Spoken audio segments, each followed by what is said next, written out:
दिलीप घोष जी, इस बार एक नया फ्रंट भी आया है। नया फ्रंट है कांग्रेस का, लेफ्ट का, इंडियन सेक्युलर फोर्स का, जो अब्बास सिद्दीकी फुरफुरा शरीफ के जो क्लेरिक हैं उनके साथ टाई अप करके। क्या ममता बनर्जी और तृणमूल कांग्रेस को ये नर्वसनेस है कि इस बार का जो मुस्लिम वोट है वो स्प्लिट होगा और इसीलिए शायद ये एक डेस्परेशन का एक्ट है, ऐसा कुछ लोगों का कहना है? क्या आप इसमें मानते हैं? देखिए, क्या होगा आगे ये तो भविष्य ही बताएगा, 2 तारीख के बाद में का पता चलेगा। लेकिन जिसको लेके अटकल लगाया जा रहा है, आईएसएफ ये जो फ्रंट बनी है, एक लोकल पार्टी, मुस्लिम आधारित पार्टी बनी है।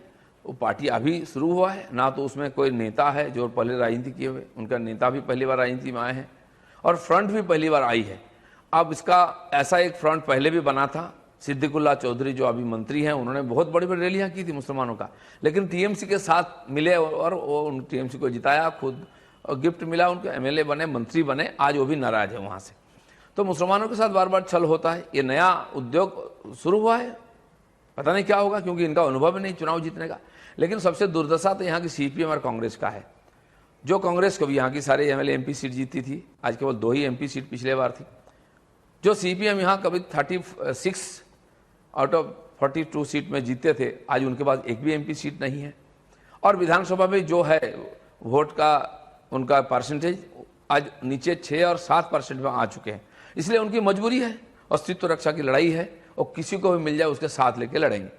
इसलिए नाम के सेकुलरिज्म, लेकिन सबसे बड़ा कम्युनल पार्टी यही लोग हैं। इसका एक एक्सपेरिमेंट है। पिछले 2016 चुनाव में विधानसभा में ये सीपीएम कांग्रेस का गठजोड़ बना था, लोगों ने उनको नकार दिया था। फिर एक बार पीछे देखने के लिए लोग तैयार नहीं होंगे, स्वाभाविक रूप से लोग आगे देखेंगे। टीएमसी को 10 साल उन्होंने देखा, उनसे कुछ नहीं मिला। सबसे बड़ा सांप्रदायिक हिंसा बंगाल में ही होता है, सांप्रदायिक दंगा होता है, राजनीतिक हिंसा होता है, भ्रष्टाचार चरम पर है, कानून व्यवस्था नाम के वास्ते बचा है। यहाँ ममता बनर्जी की शिकायत अगर सही है तो कानून व्यवस्था कहीं नहीं है, ये साबित होती है। और लोग काम की तलाश में बंगाल छोड़ के लाखों की संख्या में पश्चिम भारत में जा रहे हैं। इस परिस्थिति से बंगाल को निकालने के लिए लोग नया परिवर्तन चाह रहे हैं और विकल्प के रूप में भाजपा को देख रहे हैं। दिलीप घोष जी, जब जेपी नड्डा जी के कॉन्वॉय पर अटैक हुआ था तो अभिषेक बैनर्जी मेंबर ऑफ पार्लियामेंट हैं, नेफ्यू हैं, भाईपो हैं ममता बनर्जी चीफ मिनिस्टर के, उन्होंने कहा था कि उनकी रिस्पॉन्सिबिलिटी नहीं है कि लोगों का जो गुस्सा है वो बाहर निकल के आया और लोगों ने ईंट पत्थर से अटैक किया नड्डा जी के कॉन्वॉय को। आज जब ममता बनर्जी पे अटैक हुआ है तो क्या यही वाक्य आप भी कहेंगे कि इट इज पीपल्स एंगर? मुझे इस प्रकार कोई शिकायत हम नहीं करेंगे। लोग क्या करेंगे उनके हाथ में। अभिषेक बनर्जी का स्वाभाविक है, उनके लोकसभा क्षेत्र में घटना हुई थी, तीर उन्हीं की तरफ था। उनके मंत्री और नेतृत्व कर रहे थे लोगों का, गयासुद्दीन मुल्ला, उनके जिला प्रेसिडेंट शौकत, वो वहां मंच लगा करके लोगों को उकसा रहा था, माइक में भाषण दे रहा था। तो ये लोग हो गए आजकल उनके पार्टी के नेता। तो ये सब बोलने का भी एक कॉमन सेंस होना चाहिए, एक शर्म भी होना चाहिए, कितना झूठ बोलना चाहिए। उसी का नतीजा है उनके ऊपर आ रहा है। अब इस सब चुनाव में उनके पार्टी छोड़कर रोज सैकड़ों हजारों लोग भाग रहे हैं, मंत्री, एमपी, एमएलए। कल भी 2-3 एमएलए मंत्री ज्वाइन किया हमारी पार्टी में। तो अब कंपटीशन लगी हुई है, कौन पहले भागेगा। अब उनके साथ इस बार चुनाव में कहीं ऐसा हो, गुस्सा लोगों का फूटे तो क्या बोलेंगे? लोकतंत्र में इसका कोई जगह है क्या?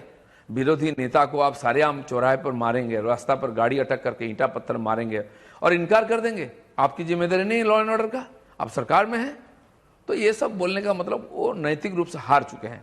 ममता बनर्जी की ये जो घटना हो रही है इसके पीछे भी वही है, हारी हुई मानसिकता के कारण ये सब काम करने में आतुर है। कभी बोलते हैं हमें बांग्ला में, अब क्यों ऐसा बोले? अब बड़े घमंड का साथ बोलते थे जो हमसे टकराएगा चूर चूर हो जाएगा, हम देख लेंगे, इंच इंच में देखेंगे, खेला खेलेंगे। क्या हो गया? रातों रात बदल गया हवा। आपके पार्टी के लोग आप पर भरोसा नहीं रख पा रहे हैं, छोड़ रहे हैं पार्टी। 5-5 मेयर भाग चुके हैं बड़े कॉर्पोरेशन के, सो हमारी पार्टी में आ चुके हैं। कितने मंत्री एमएलए भाग चुके हैं। तो इससे डर करके ऐसा कर रहे हैं। तो मनोस्थिति, इनकी मानसिकता, इन कॉन्फिडेंस लेवल एकदम डाउन हो गया है, इसलिए अनप शनप बक रहे हैं। आप लोकतंत्र में आपका विश्वास है, लड़िए सामने आकर के, लोग अपना निर्णय करेंगे, उसको मानना पड़ेगा। आप लोगों को वोटिंग करने नहीं देंगे, आप चुनाव में नॉमिनेशन भरने नहीं देंगे। 2 साल से कॉर्पोरेशन म्यूनिसिपैलिटी चुनाव लंबित है, क्यों नहीं होता है? लोगों का न्याय पाने का अधिकार नहीं है, लोगों का अपना प्रतिनिधि चुनने का अधिकार नहीं रहेगा। एक कैरेक्टर सर्टिफिकेट, एक रेशन कार्ड, एक इनकम सर्टिफिकेट के लिए लोग काउंसलर के पास जाते हैं। 2 साल से काउंसलर नहीं है, पीछे के दरवाजे से एडमिनिस्ट्रेटर लगा करके लूट हो रहे हैं। वहाँ पंचायत चुनाव हो तो हुआ ही नहीं, वो तो सारे आम देखे 35% सीट में नॉमिनेशन करने नहीं देगा। कितने लोगों की मौतें हुई है। पार्लियामेंट इलेक्शन में भी सारा देश में पीसफुली इलेक्शन हो गया, एक बूथ में कोई ईटा पत्थर नहीं लगा, केस नहीं हुआ। बंगाल में 42 के 42 सीट में मारकाट हुआ, खून हुआ, रोड जाम हुआ, लोग बूथ में ताला लगा दिए कि सेंट्रल फोर्स आएगा तब पोलिंग शुरू होगा। क्यों ऐसा परिस्थिति निर्माण होता है? कौन जिम्मेदार है इसका? लोगों ने आपको सरकार चलाने के लिए दिया, बहुमत दिया, और आप लोगों को क्या दिया?